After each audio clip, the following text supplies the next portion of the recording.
And welcome back to Sound Off. This is Jamie Umfenauer in the KPRL Sound Off studios. And we are happy to have back on the show with us Jennifer FitzPatrick. And she's the founder of Generations Health Education, Inc., a full-service healthcare education organization. And she is also a gerontology instructor at Johns Hopkins University for their Certificate on Aging program. And her mission is to help healthcare, mental health, and senior living organizations generate patient and caregiver loyalty. But she is also the author of a very important book called Cruising Through Caregiving, Reducing the Stress of Caring for Your Loved One. Welcome back to Sound Off, Jennifer. How are you doing today? Good. Thanks for having me back, Jamie. Well, thank you so very, very much. And, you know, it's obvious that we have our population is aging, and a lot of the boomers, that huge demographic, are, you know, retiring and having the, you know, their later season of life, and some are very healthy and some need a little bit of help. And so that, you know, creates different scenarios within families. But in general, Jen, who are the typical caregivers of a senior? The typical caregiver is a female, usually. It's a daughter, it's a granddaughter, a niece, a daughter-in-law, and oftentimes a wife. But, Jamie, you and I were talking a little bit ago. I think we have a tendency to believe that caregivers are typically middle-aged, and a lot of them are, you know, middle-aged or older. But a full 25% of all family caregivers are millennials. Are minors? Millennials. Oh, millennials. Okay, so that like 30-ish age group? Yeah, so the Gen Zs, the youngest, so the teens right now in the early 20s, and then you've got your Gen Xers, the generation right before Baby Boomer. So the millennials are that generation right between the Gen X and the Gen Z. Okay. And so young adults. What has changed where, you know, it's typically, you know, the middle age, you know, like my age group, the Gen Xers, and we're typically the caregivers. Yes. What has shifted to that younger age bracket, that millennial age bracket, into being the caregiver? Is it just been the changing dynamics in families? Well, a lot of things have happened, one being that a lot of people had kids later. And so, you and I probably, our parents were probably on the younger side when they had us. People are having children in late 30s, 40s. And so now you've got maybe a 70-year-old woman with a 35-year-old daughter, and the 70-year-old woman needs some help. So that's where we see a lot of young people. But we also see the issue of a lot of young people are stepping up. Maybe their parent has issues, and dad's helping out with mom, but they're stepping in to help, and they're part of the caregiving process. So a lot of it really does have to do with having been pushing back the years that people are having children. But sometimes it's really just that generation is stepping up to the plate and helping out with their parents and their grandparents. Okay, very, very interesting. And so the millennial age group, they're having kids. You know, they're starting later starting their families. So they're balancing caregiving and raising a child. Yes, a lot of them. And so we're seeing people in that sandwich generation earlier. You and I are both Generation X, and a lot of times we think Gen X, baby boomers, because a lot of baby boomers still have school-age children, again, because of that moving back the years that you would have kids. But, yeah, we're seeing a lot of those family caregivers be on the younger side and participating. I actually serve on the care advisory board for a nonprofit called Hilarity for Charity, or HFC, and it was founded by the actor Seth Rogen and his wife Lauren Miller Rogen. And Lauren Miller Rogen's mom was diagnosed with young onset Alzheimer's when Lauren was only 25. Oh, and so they started. Yeah, and they started this nonprofit that helps family caregivers, and they have a real mission. Now they'll provide help and resources to people of Caregivers who are any age, but they really focus a lot on trying to reach that younger caregiver. And you hear now more stories of this younger onset of Alzheimer's, because we think of it as something in the developing maybe in the 70s, 80s, Yes. Which I guess would be more natural. But Yes. there's, I guess, a genetic component to the early onset Alzheimer's, and we're talking like 50s. Yeah, sometimes there's a genetic component. About 5% of all of the Alzheimer's are diagnosed in people under 65, so that's when you consider it a young onset or an early onset. And you can read all about that on alz.org, the Alzheimer's Association's website. They have tons of great information, alz.org. They're a really great resource. But yeah, there's about 5% of all cases are of that young onset type. But we also have to consider, Jamie, that Lewy body dementia and most frontotemporal dementias, they are of young onset type. So it's not just the Alzheimer's disease that is an issue for family caregivers to worry about. Yeah, and that's a lot of, because if you think, you have an early onset of Alzheimer's, where now the family needs to think about care, and you're in your later 50s, early 60s, but your adult child is just starting their life. Well, that's exactly it, and they're not established. So, you and I, if we have a parent with Alzheimer's, thankfully we're Gen X. We've got careers going. We probably have some money saved. A lot of the younger caregivers, they're in a position where they, like you said, they're really just starting their lives. And so maybe they don't have the ability to take time off from work if they want to, as much as somebody who's more established in their career. Maybe they don't have as much money saved. And that's why resources like the Alzheimer's Association, again, alz.org, or Hilarity for Charity, we are hfc.org. Those are two really great places for anybody dealing with dementia to go to, but especially younger caregivers. Okay, very, very important. And what about young people, like under 18 and under, becoming caregivers? We're starting to see more stories of this. And I know in my circles, because I have teens and young adults, and so their friends being put into very adult situations of caregiving when they're still kind of needing care. Yeah, so here's how I feel about it. In my book, Cruising Through Caregiving, I write about the concept of 3 different types of caregivers. So the primary caregiver is typically a spouse, maybe an adult child, maybe a sibling. And then what we want everybody to have is a lot of secondary and tertiary caregivers.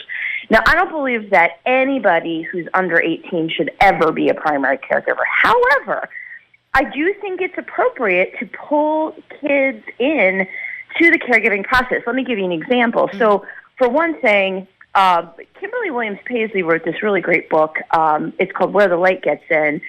And she talks about the concept, like her mom had young onset dementia, and she talks about how her little boys would play on the floor with her mom when she was sick. And, her memory was failing, and her little boys weren't judging the mom, right? They weren't sitting there like, oh, why isn't she doing things like she used to? Like, human beings, we have this tendency to want people to be like their old selves.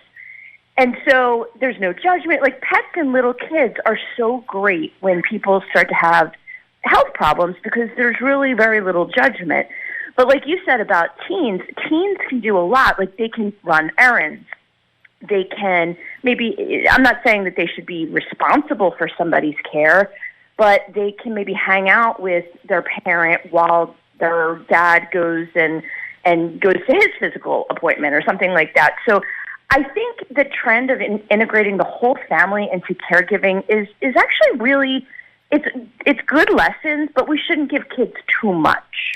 And that's the thing, is we don't want the kids to step into the full adult role, even though sometimes that's happening because, as we saw with COVID, family dynamics started shifting, and the work situations and older kids then literally became the caregivers to the younger kids because they were all home and the parents had to work. And that, or if grandma lives at the house, then they're taking over that role because now we have these unique situations from the last couple years. That's a lot of stress versus being just part of it, like part of the family, and everybody helps. Right. And that created a really unfair dynamic for kids. I think kids have gotten such a short end of the stick in the last few years. They just weren't allowed to be kids the way that, that we want them to be. But yeah, I think what I think all caregivers need to know, whatever age they are, again, like really people under 18, they should not be the primary caregivers. That should never happen. You need a grown-up in charge. And but let kids participate. Let teens and little kids participate and be part of it. Don't shield them. Don't hide the older loved one. I remember being a kid, and part of our routine was we went and visited my great-grandfather in the nursing home when he was sick. And that, it probably led a big part to my career. It definitely did. But I don't think we want to shield people. Like, these things happen sometimes, and we want to support our family members. And I don't think we want to hide it from kids that something's going on with their parent or their grandparent that they need to be aware of. When we shut them out, I think that creates more problems. I agree. We're going to take a quick commercial break, and we'll be right back with aging expert and author of Cruising Through Caregiving, Reducing the Stress of Caring for Your Loved One, Jennifer FitzPatrick. So we'll return to the final segment of Sound Off today. Stay tuned. We'll be right back with Jen.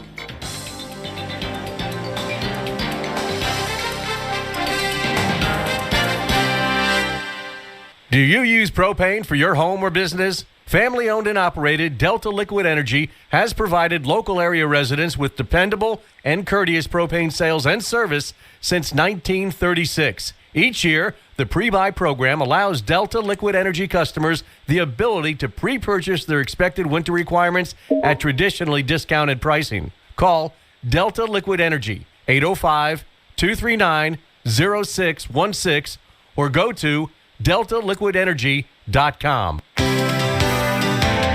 It's Mid-State Fair time, and Templeton Landscape Company would like to remind 4-H members that you get 10% off pine wood shavings for your fair project. Whatever you need for your summer landscape adventures, it's Templeton Landscape Company, now with new Adelaide stone in stock along with assorted cobbles. If your lawn or garden needs a little TLC, Templeton Landscape Company has topsoil, colored wood chips, bark, rock, gravel, and sand. In Templeton on Rossi Road, just past Trader Joe's, you'll find Templeton Landscape Company, which is open to the general public, as well as landscape contractors, and delivery service is available. Open Monday through Friday, 8 a.m. till 5 p.m., and Saturdays, 8 a.m. till noon. Templeton Landscape Company. For organic compost, soil, and amendments, as well as a 10% discount for 4-H members who need wood shavings. Templeton Landscape Company, 1386 Rossi Road, just past Trader Joe's. Garage door jamming? Time to call Hammond. Hammond Overhead Door Company, serving the Central Coast for over 50 years with all your garage door needs. Residential or commercial, Hammond has the right door system for any application. As a local, family-owned company, Hammond Overhead Door Company is committed to providing the superior products you want and the personal service you deserve. Call 238-0524 or go to HammondOverheadDoor.com. Garage door jamming? Time to call Hammond.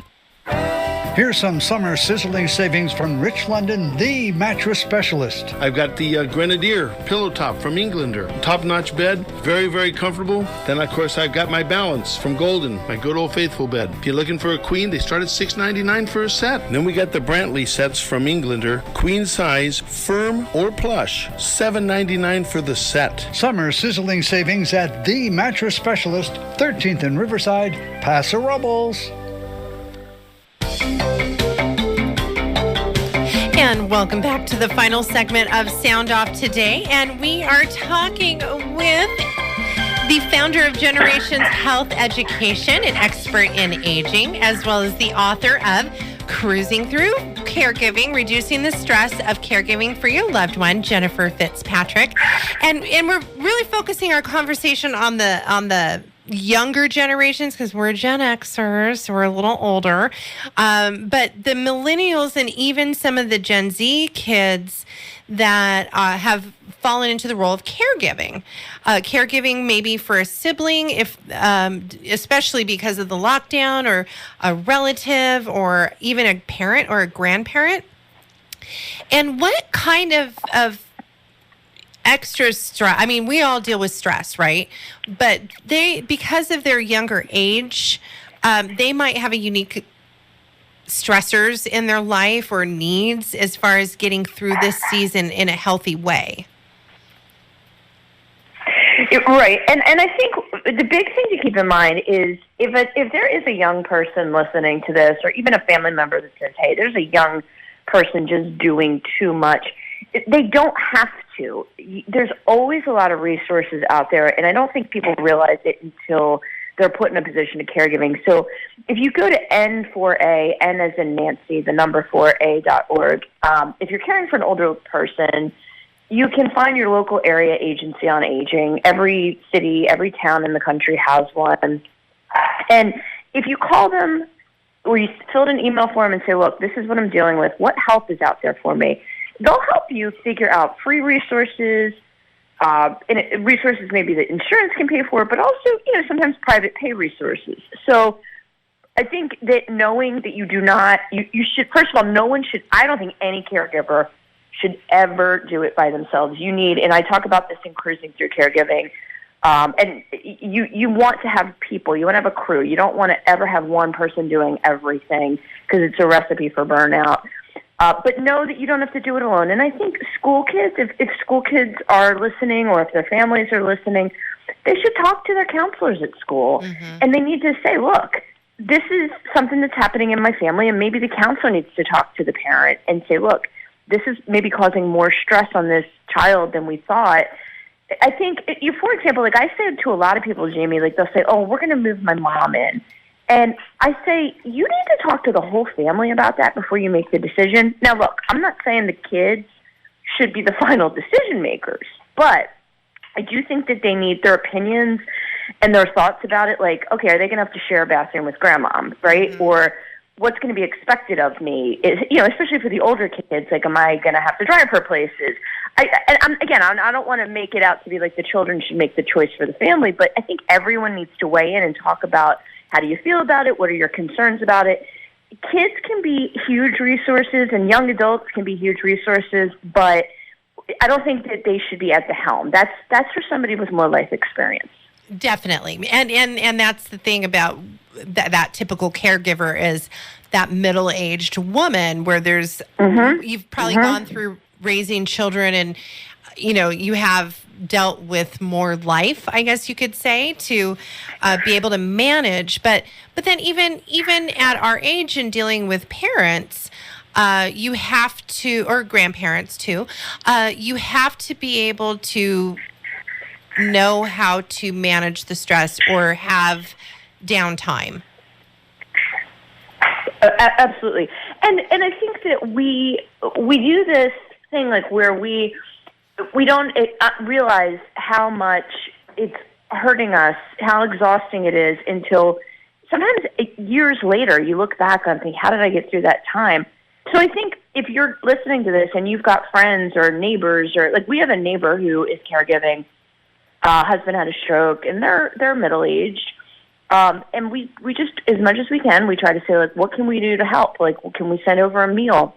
Do one of your kids need a ride somewhere? Because don't be afraid to offer help and offer specific help if you know somebody that's dealing with a caregiving situation. And I got to tell you, most of the time, people at first, and I can use my neighbor as an example, at first she was like, oh, no, we're fine. I probably heard we're fine like 10 times until she said, oh, you know what? Yeah, bring soup over. That would be great. Yeah. So I think people in your community, friends, family, don't make specific offers. Can I send a cleaning service to your house? Can I drive your kid to school? What can I do? Yes. And that it's those practical things those practical things that always help. Well, Jen, thank you so much for your time and your insight today. We always appreciate it. And don't forget to pick up her book, Cruising Through Caregiving, Reducing the Stress of Caring for Your Loved One. Great gift if you know somebody who's in this situation to help them along. Have a wonderful rest of your week, Jen. Thanks, Jamie.